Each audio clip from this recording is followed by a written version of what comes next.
Hello friends, मैं doctor नीलम आपका अपने चैनल स्टडी एंड रिसर्च में स्वागत करती हूँ। फ्रेंड्स, आज हम जो स्टडी करने जा रहे हैं उस टॉपिक का नाम है भारत का संवैधानिक विकास। भारत के संवैधानिक विकास किस तरह से हुआ, इससे संबंधित है कुछ महत्वपूर्ण प्रश्न है और ये प्रश्न एमसीक्यूज में है, ध्यान रखिएगा। तो चलिए इसे सॉल्व करना हम शुरू करते हैं। और अगर आपको डिस्क्रिप्टिव स्टडी इतिहास की पसंद है तो वो मैं नाइट में 9 to 10 PM को अपलोड करती हूँ, तो वो भी आप देख सकते हैं। तो चलिए एमसीक्यूज को सॉल्व करते हैं। इस तरह का वीडियो पसंद आता है तो लाइक शेयर सब्सक्राइब करें। सब्सक्राइब करने के बाद बेल आइकन की घंटी को जरूर प्रेस कर लें ताकि इस तरह का वीडियो जब भी अपलोड करूँ उसका नोटिफिकेशन आपको आसानी से मिल सके। तो यहाँ पे सबसे पहला क्वेश्चन है, पूना समझौते का लक्ष्य क्या था। तो पूना समझौते का जो लक्ष्य था वह था निचली जातियों का पृथक प्रतिनिधित्व। ऑप्शन बी हमारा यहाँ पे करेक्ट हो जाएगा। पिट इंडियन एक्ट के उपबंधों के अनुसार कितने सदस्यों के नियंत्रण बोर्ड की व्यवस्था की गई। तो जो बोर्ड की व्यवस्था की गई थी वो उसमें थे 6 सदस्य। ऑप्शन ए हमारे यहाँ पे करेक्ट हो जाएगा। क्रिप्स प्रस्ताव दिवालिया बैंक के नाम भविष्य की तिथि में भुनने वाला चेक है, यह कथन किसका है। स्टेटमेंट्स बहुत इंपॉर्टेंट है, इससे रिलेटेड काफ़ी क्वेश्चन बनते रहते हैं। तो ये कहा था महात्मा गांधी ने। ऑप्शन सी हमारा यहाँ पे करेक्ट हो जाएगा। ये नेट में क्वेश्चन आया भी था। 1923-24 ईस्वी के चुनाव में कौन नगर पालिका का अध्यक्ष नहीं था। तो नगर पालिका का जो अध्यक्ष नहीं बना था वो था सुभाष चंद्र बोस। वो नहीं बने थे, बाकी सभी बने थे नगर पालिका के अध्यक्ष। राजेंद्र प्रसाद, जवाहरलाल नेहरू, विठल भाई पटेल। किस विधेयक को गुलामी विधेयक नंबर 1 कहकर पुकारा गया। तो वह विधेयक था सार्वजनिक सुरक्षा विधेयक। स्वायत्त शासन और स्वराज्य जैसा कि इंग्लैंड अथवा उपनिवेशों में है, भारत के लक्ष्य की यह व्याख्या किसने की। तो यह व्याख्या देने वाले थे दादा भाई नौरोजी। रोलेट एक्ट के विरोध में लगान की न अदायगी का आंदोलन चलाने का सुझाव किसने दिया था। तो ये सुझाव दिया गया था स्वामी श्रद्धानंद के द्वारा। कैबिनेट मिशन प्लान के अंतर्गत अंतरिम सरकार किसके नेतृत्व में गठित की गई। तो यह गठन हुआ था जवाहरलाल नेहरू के नेतृत्व में। निम्नलिखित में से कौन सा कैबिनेट मिशन का सदस्य नहीं था। तो जो सदस्य नहीं बना था वो था लॉर्ड विलियम बर्ड। बाकी सभी बने थे, जैसे कि पैथिक लॉरेंस, स्टेफोर्ड क्रिप्स और A.V. अलेक्जेंडर। 1937 ईस्वी के चुनाव में कितने प्रांतों में कांग्रेस का मंत्रिमंडल बना। तो ये मंत्रिमंडल बना था 6। ऑप्शन सी हमारा यहाँ पे करेक्ट हो जाएगा। निम्नलिखित घटनाओं का सही कालक्रम क्या है। तो सही कालक्रम हमें ज्ञात करना है। यहाँ देखिए नीचे कूट दिया गया है, उसी के आधार पर हमें उत्तर देना है। तो चलिए इसे हम व्यवस्थित करते हैं। सबसे पहले आ जाएगा हमारा साइमन कमीशन नंबर 1 पे। इसके बाद हम रखेंगे गांधी इरविन समझौते को नंबर 2 पे। फिर हम रखेंगे क्रिप्स मिशन को नंबर 3 पे और भारत विभाजन सबसे लास्ट में। फिर से देख लेते हैं। साइमन कमीशन, गांधी इरविन समझौता, क्रिप्स मिशन और भारत विभाजन। किस भारत परिषद अधिनियम के अंतर्गत मुसलमानों के लिए पृथक निर्वाचन क्षेत्र की व्यवस्था की गई? तो पृथक निर्वाचन क्षेत्र की व्यवस्था की गई थी, ऑप्शन बी हमारा करेक्ट होगा, मार्ले मिंटो सुधार 1909 के द्वारा। केंद्र में 2 सदन वाली व्यवस्थापिका किस कानून के द्वारा स्थापित की गई? तो यह स्थापित हुआ था 1919 के अधिनियम के द्वारा। 1935 ईस्वी के भारत सरकार कानून द्वारा निर्मित संविधान में क्या सम्मिलित नहीं था? तो जो सम्मिलित नहीं था वह था मूल अधिकारों का प्रावधान, ये सम्मिलित नहीं था, बाकी सभी सम्मिलित थे। सम्मिलित वाले भी देख ही लेते हैं। उच्च न्यायालय की स्थापना, प्रांतों को स्वायत्तता, संघ शासन का सिद्धांत। संविधान सभा के विचार विमर्श में निम्न में से किसने भाग नहीं लिया? तो जिसने भाग नहीं लिया था वह था लीग एवं देशी राज्यों ने। रेगुलेटिंग एक्ट से संबंधित कौन सा कथन असत्य है? ध्यान रखिएगा, असत्य की बात पूछ रहा है, तो जो असत्य हो रहा है वो हो जाएगा ऑप्शन सी, गवर्नर जनरल की 3 सदस्यीय परिषद स्थापित की गई। बाकी सभी सही है। नंबर ए है कलकत्ता में सर्वोच्च न्यायालय की स्थापना, बी है बंबई तथा मद्रास पर बंगाल के गवर्नर का नियंत्रण स्थापित किया गया, और डी है एक्ट 1773 में पारित हुआ। किस चार्टर एक्ट ने ईस्ट इंडिया कंपनी के व्यापारिक कार्यों को पूर्णतया प्रतिबंधित किया? पूर्णतया प्रतिबंधित कर दिया, तो ये किया गया था 1833 के चार्टर एक्ट के माध्यम से। किसकी इच्छा थी कि कांग्रेस 1919 के कानून के अंतर्गत चुनाव में हिस्सा ले? तो इच्छा की बात कर रहा है, किसकी इच्छा थी? तो ये इच्छा थी, तो इसमें हमारा जो उत्तर बन जाएगा वो बन जाएगा 1, 2 और 4, आर.सी. दास, विट्ठल भाई पटेल और मोतीलाल नेहरू। नीचे ऑप्शन देख लेते हैं, तो इसमें हमारा करेक्ट ऑप्शन बन जाएगा ऑप्शन डी। नेक्स्ट क्वेश्चन देखते हैं। 1937 ईस्वी के चुनावों में कांग्रेस ने कितने प्रांतों में सर्वाधिक स्थान प्राप्त किए? तो सर्वाधिक स्थान प्राप्त किए हैं 9, ऑप्शन सी हमारे यहाँ पे करेक्ट हो जाएगा।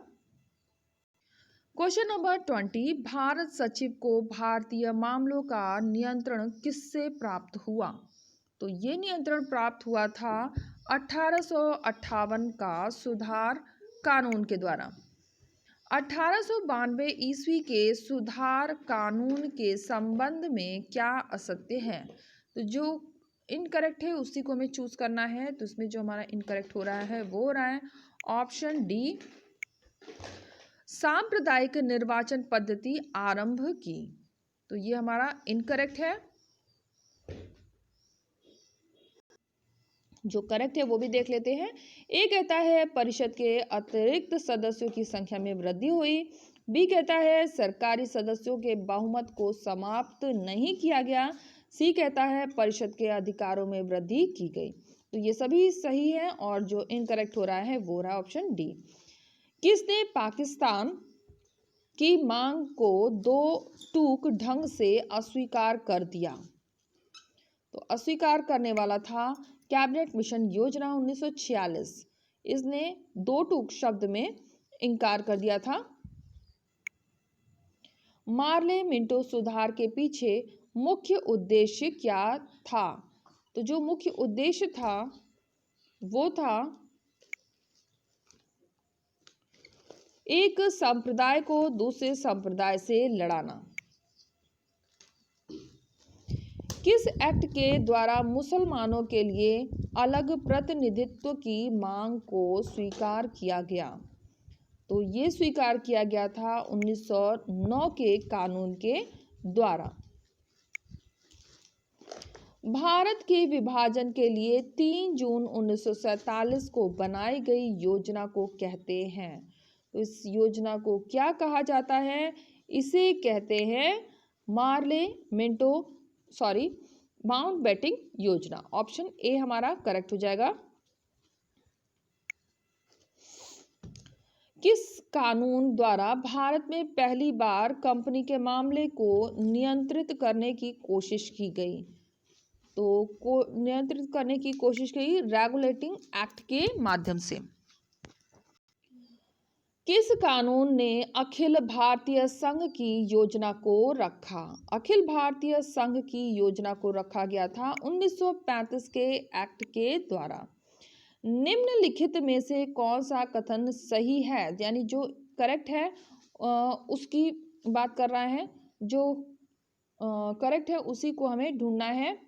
तो इसमें हमारा हो जाएगा ऑप्शन डी, यानी सभी के सभी हमारे सही हैं। एक बार सही वाले ऑप्शन सभी पढ़ लेते हैं।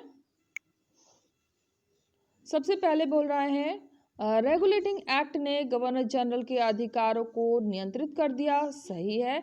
फिर पिट इंडियन एक्ट ने क्षेत्रों के अधिकरण पर निषेध लगा दिया, ये भी करेक्ट है। 1853 ईस्वी के चार्टर अधिनियम ने लोक सेवा परीक्षा की शुरुआत की, ये भी करेक्ट है। आगे चलते हैं। क्वेश्चन नंबर 29, कैबिनेट मिशन ने क्या सिफारिश की? तो कैबिनेट मिशन ने जो सिफारिश की थी वो उपयुक्त सभी हो जाएगा। इसमें भी हमारा ऑप्शन डी करेक्ट होगा। एक बार इसे रीड कर लेते हैं। ए कहता है केंद्र में एक संघीय सरकार की स्थापना की। बी कहता है एक अंतरिम राष्ट्रीय सरकार की। फिर सी है वायसराय की कार्यकारिणी परिषद के पुनर्गठन की। क्वेश्चन नंबर 30, 1935 के भारत सरकार अधिनियम ने, तो यहाँ पे जो क्वेश्चन पूछ रहा है, अधिनियम ने एक संघीय न्यायालय की रचना की। ऑप्शन बी हमारा यहाँ पे करेक्ट होगा। निम्नलिखित में से किस संसदीय कानून ने गवर्नर जनरल को अपनी समिति का निर्णय रद्द करने का अधिकार दिया? तो रद्द करने का जो अधिकार दिया गया है वो होगा ऑप्शन सी, संशोधन एक्ट 1786। विप्स मिशन के बारे में सही कथन बताइए और कोड की सहायता से उत्तर दीजिए। तो हमें सही कथन का चुनाव करना है। तो इसमें हमारा जो सही कथन हो रहा है, तो यहाँ पर जो हमारा उत्तर बनेगा वो बन जाएगा 1 नंबर, इस योजना में प्रांतों को संघ से पृथक होने का अधिकार प्रदान किया गया। फिर 2 कहता है भारत को औपनिवेशिक स्वराज्य प्रदान किया गया, ये हो जाएगा करेक्ट है। और 3 भी हो जाएगा, विदेश विभाग के अतिरिक्त सभी विभाग भारत के पास रखे गए। तो ये 1, 2 और 3 करेक्ट हो रहा है। तो इसमें हम देख लेते हैं हमारा जो ऑप्शन बनेगा। इसमें हमारा जो ऑप्शन बन जाएगा 1, 2 और 3, ऑप्शन सी हमारा यहाँ पे करेक्ट हो जाएगा। तो नेक्स्ट क्वेश्चन पे चलते हैं। क्वेश्चन नंबर 33, 1939 ईस्वी में कांग्रेस मंत्रिमंडल ने त्याग पत्र क्यों दिए? कूट की सहायता से हमें उत्तर देना है, तो उसका कारण ढूंढना है। तो इसमें हमारा जो ऑप्शन करेक्ट हो रहा है वो हो जाएगा ऑप्शन ए, 1, 2 और 4। 1,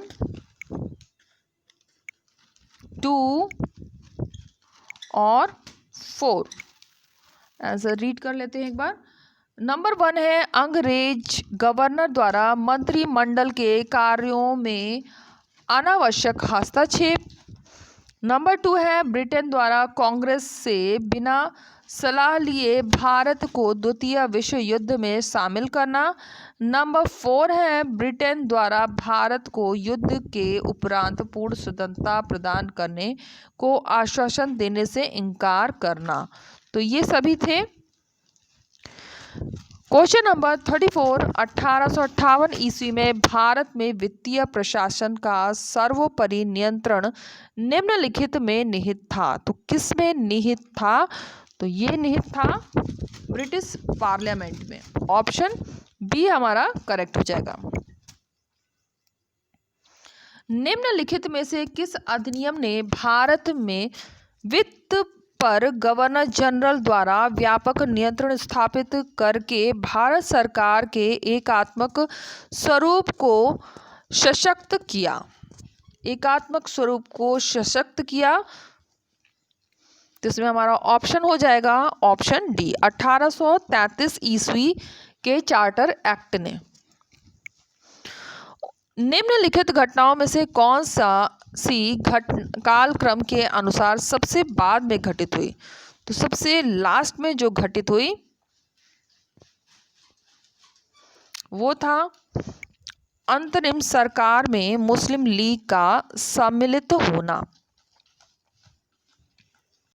तो फ्रेंड्स, जैसा कि आप देख रहे हैं हम लोग आ गए हैं प्लेलिस्ट में। यहाँ पे नेट की थोड़ी प्रॉब्लम है जिसकी वजह से ये कंप्लीट आपको नहीं दिख रहा है, लेकिन ये आप हेडिंग्स देख सकते हैं। ये प्राचीन इतिहास के वीडियोस है जिसमें 39 वीडियोस अपलोड हैं, और ये ओल्ड पेपर जो नेट के हैं उसी से रिलेटेड मैंने प्लेलिस्ट क्रिएट किया है। यहाँ पे आप देख सकते हैं मध्यकालीन इतिहास की प्लेलिस्ट है, इसमें भी जो ओल्ड पेपर हैं नेट के उनसे ही क्रिएट किया गया है। फिर आधुनिक इतिहास की प्लेलिस्ट है जिसमें कि ये भी ओल्ड पेपर है नेट के, तो मैंने डिवाइड करके अपलोड किया है। इसके अलावा अगर आप डिस्क्रिप्टिव स्टडी करना चाहते हैं हिस्ट्री की, तो 84 वीडियोस इसमें अपलोड हो चुके हैं, तो इसकी भी स्टडी कर सकते हैं। और इस समय जो आप देख रहे हैं वीडियो, वो सीरीज़ है प्रैक्टिस सेट बी। अगर कंप्लीट स्टडी एमसीक्यूज़ के माध्यम से करना चाहते हैं तो आप प्रैक्टिस सेट बी में जाकर प्लेलिस्ट के माध्यम से कर सकते हैं। इसके अलावा प्रैक्टिस सेट ए भी अवेलेबल है। अगर आप नेट की तैयारी कर रहे हैं तो प्रैक्टिस सेट ए को ज़रूर सॉल्व करें। और इसके अलावा टीजीटी पीजीटी के अगर पेपर्स आपको चाहिए तो वो भी यहाँ पर मिल जाएंगे। इन सब का लिंक आपको डिस्क्रिप्शन बॉक्स में मिलेगा। लिंक के माध्यम से आप इन सभी वीडियोस का लाभ उठा सकते हैं। उम्मीद है आपको वीडियो पसंद आएगा। वीडियो पसंद आता है तो लाइक शेयर सब्सक्राइब करें। सब्सक्राइब करने के बाद बेल आइकन की घंटी को जरूर प्रेस कर लें ताकि इस तरह के वीडियो जब भी अपलोड करो उसका नोटिफिकेशन आपको आसानी से मिल सके। Okay friends, take care and bye bye.